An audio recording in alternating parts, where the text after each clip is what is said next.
Function of judiciary बताया जा रहा है, जिसमें आपको बताया गया है कि कोर्ट जो है वो स्टेट का ऑर्गन होते हैं, इंडियन गवर्नमेंट का हिस्सा है, और कैसे ये डिफरेंट जो डिस्प्यूट्स होते हैं, चाहे वो किसी टू सिटीजन या मोर सिटीजन के बीच में हो या स्टेट वाइज हो, किसी भी चीज को लेकर उनके बीच में जो भी झगड़ा होता है उसको कोर्ट कैसे सॉल्व करती है।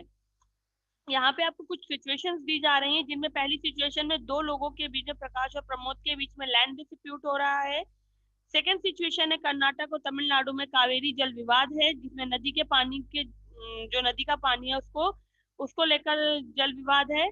फिर कुछ सिचुएशन नंबर 3 है, जिसमें सरकार का एक निर्णय था कि जो लोग पढ़े लिखे नहीं है, गरीब है, उनको बहुत कम पैसों में किरोसिन और मिट्टी का तेल दिया जाए। तो इस बात पर किसी स्टेट केरला कैसे डिसएग्री है और कैसे वो अपनी बात को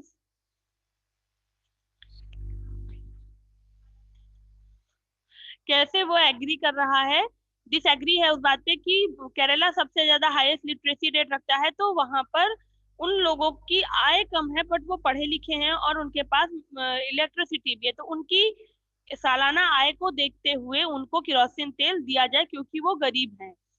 लास्ट सिचुएशन है आपकी कि गांव में अपर कास्ट और लोअर कास्ट के बीच में मंदिर में जाने को लेकर और उनके साथ भेदभाव हो रहा है, उनका राइट टू इक्वलिटी जो है, समानता का जो अधिकार है वो उनसे छीना जा रहा है, यानी कि वो सार्वजनिक कुओं का, सार्वजनिक तालाबों का इस्तेमाल नहीं कर पा रहे। तो इसको लेकर जो विवाद हुए हैं उनका सलूशन यहाँ पर कोर्ट के द्वारा दिया जा रहा है।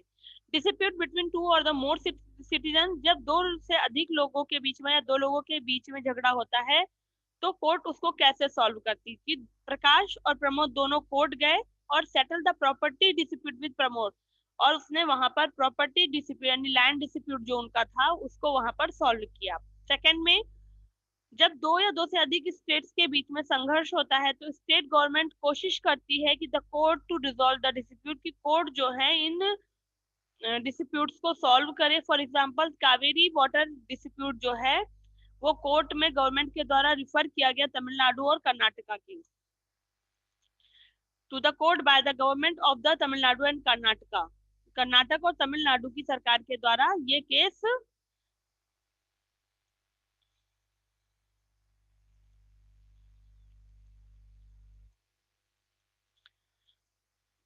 सरकार के पास वहां पर कोर्ट में डाल दिया गया। फिर उसके द्वारा जो निर्णय लिया जाता है कोर्ट के द्वारा वो दोनों प्रदेशों को मानना होगा, या दो जिन लोगों के बीच में डिस्प्यूट है उन्हें मानना पड़ेगा। थर्ड में, dispute between the centre and the state, state centre and the state और अ स्टेट, यानी कि सिचुएशन 3 आपने देखा सेंट्रल गवर्नमेंट के द्वारा रूल बनाया गया और स्टेट गवर्नमेंट उनमें से एक स्टेट था जो डिनाई कर रहा था उस रूल के लिए, तो तब क्या होता है, when one or a more state government in a dispute, जब दो एक प्रदेश या उससे अधिक प्रदेश जो होते हैं उनकी सरकारों के बीच में केंद्र सरकार के साथ कोई झगड़ा होता है यानी कोई मुद्दा क्रिएट होता है, the dispute will is resolve by the court, वो भी मुद्दा कोर्ट के द्वारा सुलझाया जाता है। फिर आपका है जब किसी के द्वारा उसका अधिकार छीना जाता है, गवर्नमेंट और सिटीजन के द्वारा जब होता है, यानी सरकार जैसे इस वक्त चल रहा है एक मुद्दा जो किसान आंदोलन का रूप है कि सिटीजन्स हैं और गवर्नमेंट है, तब क्या होता है, if citizen violets a law, अगर सिटीजन जो हैं वो कानून का उल्लंघन करते हैं, कमिट्स अ क्राइम या किसी अपराध को अंजाम देते हैं अगेंस्ट द सोसाइटी, समाज के खिलाफ, such engaging in terrorist activities, मान लीजिए वो आतंकवादी गतिविधियों में है, this case are taken up by the court, तो ये जो कंडीशंस होती हैं ये कोर्ट के द्वारा सॉल्व की जाती है। अब dispute between the constitution and the laws by the legislature, अब यहाँ पर आपको बताया जाएगा कि जब संविधान और विधायिका के बीच में झगड़ा होता है यानी उनके बीच में कोई मुद्दा होता है तब कैसे उसको सॉल्व किया जाता है। The judiciary can also,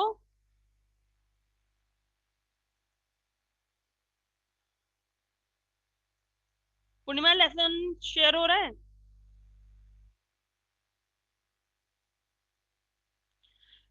also remove laws pass by the parliament. जो जुडिशरी है, जो न्याय व्यवस्था है, वो भी कानूनों को रिमूव कर सकती है पास बाय द पार्लियामेंट। जो संविधान के द्वारा, संसद के द्वारा जो कानून बना उनको हटा सकती है। If the judiciary think the laws violated the ideals of the constitution. अगर जुडिशरी सोचती है, जुडिशरी को लगता है कि जो रूल्स कॉन्स्टिट्यूशन ने बनाए हैं वो किसी के विचारधारा को, किसी के आदर्शों को हानि पहुंचा रहे हैं या उनको नुकसान पहुंचा रहे हैं, तो वो उनको चेंज कर सकती है।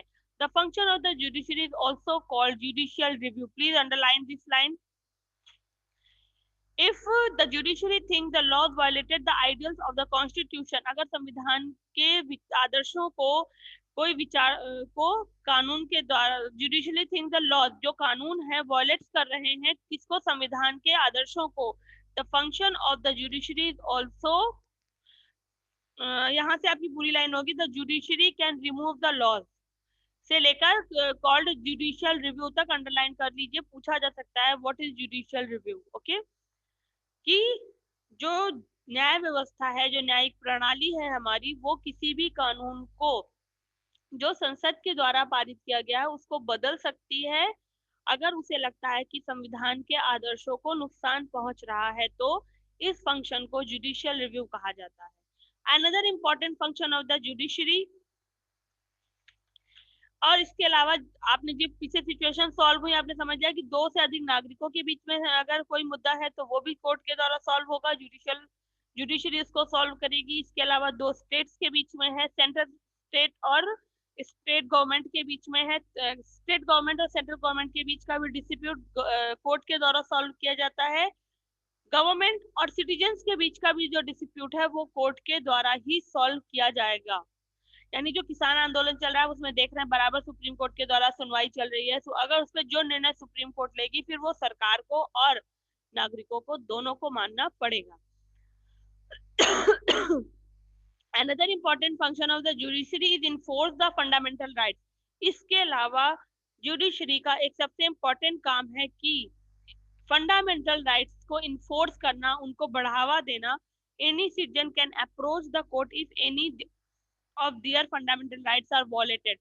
इसके अलावा अगर आपके किसी भी मौलिक अधिकार का किसी के द्वारा नुकसान किया जा रहा है तो आप उसके लिए राइट टू कॉन्स्टिट्यूशनल रेमेडी जो आपका है उसके थ्रू आप अपने अधिकारों के लिए कोर्ट जा सकते हैं कि यहाँ पर हमारे, जैसे डिस्प्यूट हुआ था लोअर कास्ट और अपर कास्ट का, तो वो उनके राइट्स का, दलित को भी सबको राइट टू इक्वालिटी है तो उनके राइट्स का अधिकार था उनका जो वो छीना जा रहा है, समानता का अधिकार। तो इसलिए वो लोग कोर्ट जा सकते हैं और उन्हें वहां से सोल्यूशन मिलेगा। ओके, अब आपसे यहाँ पे कहा जा रहा है डिस्कस करना है जो क्वेश्चन आपको नीचे, who is having a dispute, किसके पास मतलब हु इज हैविंग डिस्प्यूट, किसके पास झगड़ा है या कौन झगड़ रहा है। सिचुएशन 1 में who can help them settle their dispute, उनकी हेल्प कौन करेगा सेटल होने में। ओके, इसी तरह आपको चारों सिचुएशन जो आपकी दी गई हैं उनका बताना है। ठीक है, तो इसमें 2 ब्रदर्स प्रकाश एंड प्रमोद हैं। इसमें आपके 2 स्टेट्स हैं, तमिलनाडु एंड कर्नाटका। थर्ड में आपका सेंट्रल गवर्नमेंट और स्टेट गवर्नमेंट है। एंड द लास्ट 4th में आपकी सो कॉल्ड लोअर कास्ट और अपर कास्ट है। ठीक है, और इन सबको सॉल्व कौन कर रहा है, कोर्ट। ठीक है, फिर पूछा जा रहा है who is involve in the dispute you read about. इन जो भी डिस्प्यूट्स आपने पढ़े इनमें कौन इन्वॉल्व है, जुडिशरी इन्वॉल्व है। ओके, फिर है what are the disputes about, ये डिस्प्यूट्स किसके बारे में हैं। तो डिफरेंट डिस्प्यूट्स हैं, लैंड डिस्प्यूट है, व्हाट आर, क्या डिस्प्यूट्स है इनके बारे में, क्या डिस्प्यूट्स के बारे में बताना है अबाउट, कि स्टेट गवर्नमेंट के 2 स्टेट्स को लेकर डिस्प्यूट बिटवीन द 2 स्टेट्स है, dispute between the central government and state government है, डिस्प्यूट बिटवीन द 2 कास्ट है। ठीक है, who do you think can settle the disputes, और आप क्या सोचते हैं इन जो डिस्प्यूट्स हैं इनको कौन सॉल्व करेगा, कोर्ट सॉल्व करेगा। तो who is involve in disputes you read about, आपने जो पढ़ा है उसमें कौन इन्वॉल्व है। ओके, तो जुडिशरी में भी यहाँ पर इसका आंसर होना चाहिए, judiciary is involve in dispute we read about. Okay, अब यहाँ पर आपको जो ये क्लास वर्क दिया जा रहा है, एक आपके लिए डन किया गया है। अब आपको बताना होगा इसको, ठीक है, करते चलिएगा साथ में। Raghav and his neighbour have been, okay, Raghav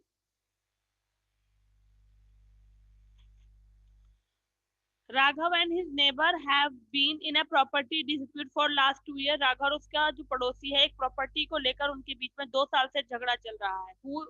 who is involve? 2 people. Okay, कौन इन्वॉल्व? इसमें 2 लोग इन्वॉल्व हैं। Kerala and Tamil Nadu have been dispute over the controlling of Mulla Periyar dam on the Periyar river. इन दोनों स्टेट्स के बीच में है, तो इसमें कौन इन्वॉल्व हुआ? 2 स्टेट्स। और वेस्ट बंगाल और सेंट्रल गवर्नमेंट के बीच में डिस्प्यूट चल रहा है। सेंट्रल डिसीजन 62 में जो लिया गया to take over some coal rich areas of West Bengal, जो सेंट्रल गवर्नमेंट ने 62 में वेस्ट बंगाल के 2 कोयले के धनी प्रदेशों को अपने अंडर में ले लिया, उसको लेकर डिस्प्यूट चल रहा है। तो यहाँ पे सेंट्रल गवर्नमेंट और स्टेट गवर्नमेंट होगा। Okay, who can resolve these disputes? Court can resolve these disputes. आपको इसके कीवर्ड्स करने हैं।